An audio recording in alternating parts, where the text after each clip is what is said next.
খড়িবাড়ি বিধানসভা কেন্দ্রে তৃণমূল কংগ্রেস প্রার্থী রিনা এক্কার সমর্থনে বিধাননগরে অনুষ্ঠিত হল কর্মী সভা। সভায় উপস্থিত ছিলেন সাংসদ দীপক অধিকারী সহ দলের অন্যান্য নেতাকর্মীরা। সভা থেকে দেব জানিয়েছেন, যারা মানুষের পাশে থেকে উন্নয়নের কাজ করবে তাদের সমর্থন করা উচিত। তিনি মমতা বন্দ্যোপাধ্যায়ের বিভিন্ন জনমুখী প্রকল্পের কথাও তুলে ধরেছেন। সাংবাদিকদের মুখোমুখি হয়ে তিনি দাবি করেছেন, এবার আরও বেশি আসন নিয়ে তৃণমূল ক্ষমতায় ফিরবে এবং ধর্মের ভিত্তিতে রাজনীতির বিরোধিতা করবেন। আমাদের দেশে নির্বাচন কি শুধু মন্দির বা মসজিদ বানানোর জন্য হয়?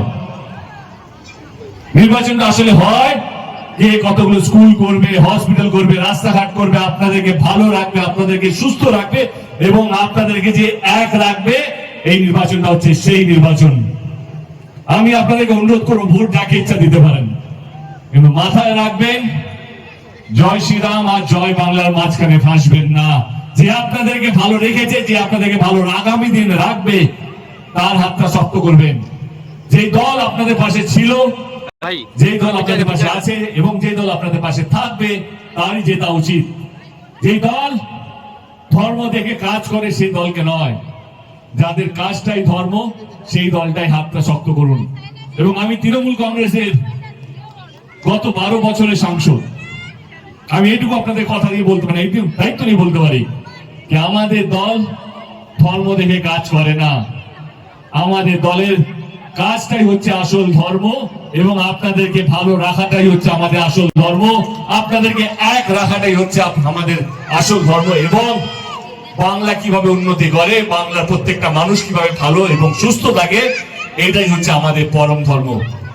23 তারিখের নির্বাচন, আমি প্রথমেই একটা লাইন বলেছিলাম যে আমি আপনাদের ভোট চাইতে আসিনি, কিন্তু নিশ্চয়ই এটা বলবো, যেই সরকার গত 15 বছর ধরে আপনাদেরকে আগলে রেখেছে, আপনাদেরকে বাঁচিয়ে রেখেছে।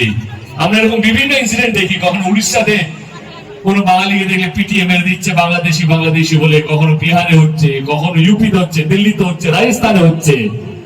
একটাই কথা বলবো, কিছুদিন আগে উত্তরপ্রদেশের চিফ মিনিস্টার এসে বললেন কি এখানে উত্তর বিহার মুখোশকে বেরিয়ে গেছে, হয়তো স্লিপ অফ টাং হয়েছে হয়তো। কিন্তু একটাই কথা বলতে চাই প্রত্যেকটা মানুষকে,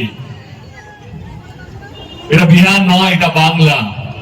এটা এমন একটা বাংলা যেখানে প্রত্যেকটা স্টেটের মানুষ থাকে।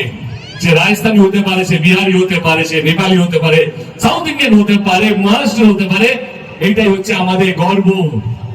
আমরা জাত দেখি না, আমরা ধর্ম দেখি না, আমরা শুধু মানুষকে ভালোবাসতে পারি, মানুষকে আগলে রাখতে পারি এবং মানুষের জন্য লড়তে পারি এবং মানুষকে ভালো রাখার জন্য মরতেও পারি। এটা হচ্ছে বাংলার ঐতিহ্য, এটা হচ্ছে বাংলার গর্ব। 23 তারিখের নির্বাচন যদি আপনাদের মনে হয় যে আমার দল, আমার নেত্রী মমতা ব্যানার্জি এবং আমার দলের প্রত্যেকটা কর্মী এবং আমার যিনি প্রার্থী বিনাদী আগামী দিনে আপনাদের জন্য কাজ করতে পারবে, তাহলে 23 তারিখে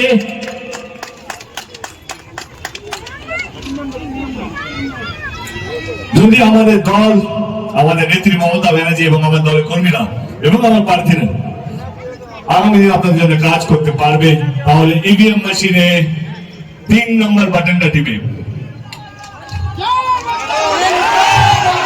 ইভিএম মেশিনে 3 নম্বর বাটনটা টিপে আমার দিদি, আমাদের প্রার্থী এবং আমার দলের হাতটা শক্ত করবেন।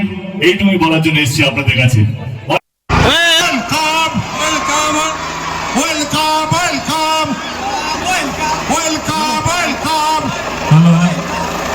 রাখুন, আমরা গতবারে বিধানসভায় যা ফল পেয়েছিলাম তার থেকে অনেক বেশি ভালো এবং অনেক বেশি সিট করে আমরা জিততে চলেছি।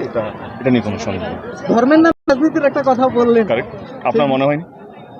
আমি যে লাইনটা বললাম কি বাবরি মসজিদের জন্য ভোট চাওয়া হচ্ছে, এটা তো আমরা দেখেছি কি না দেখিনি, তো আপনারা বলুন হ্যাঁ না। এই নির্বাচনটা কিসের জন্য হয়? যে ভালো রাখবে, এক রাখবে, হসপিটাল, স্কুল, কলেজ, রাস্তাঘাট। তো আমার মনে হয় আমি যেই দলই হোক না কেন, আমি তো বললাম, আমি তো ভোট তো চাইনি, একবার শুনেছি আমাকে ভোট দিন, আমাকে ভোটটা দিন বলেছে একটা। আপনাদের যদি মনে হয়, কারণ ভোট এমন একটা জিনিস, সেটা প্রত্যেকটা মানুষের গণতান্ত্রিক অধিকার। আমি আমার দলের হয়ে কথা বলতে পারি, আমার দল কী কী কাজ করেছে এবং আগামী দিনে কী কী কাজ করবে, এইটা তো ক্যাম্পেন হওয়া উচিত। আমি জয় শ্রীরাম বলবো, আল্লাহ আকবার বলবো, এইটা বলবো, ধর্ম দিয়ে সুশ্রী দিয়ে মানুষকে বিভ্রান্ত করা সেই রাজনীতির মধ্যে আমি বিশ্বাস করি না। রইল কথা কে জিতবে কে হারবে, মানুষ যাকে বেশি বিশ্বাস করবে, যার কথা বেশি বিশ্বাস করবে সেই জিতবে। আর আমার মনে হয় সেখানে মমতা ব্যানার্জি অনেকটা এগিয়ে আছে। ধন্যবাদ।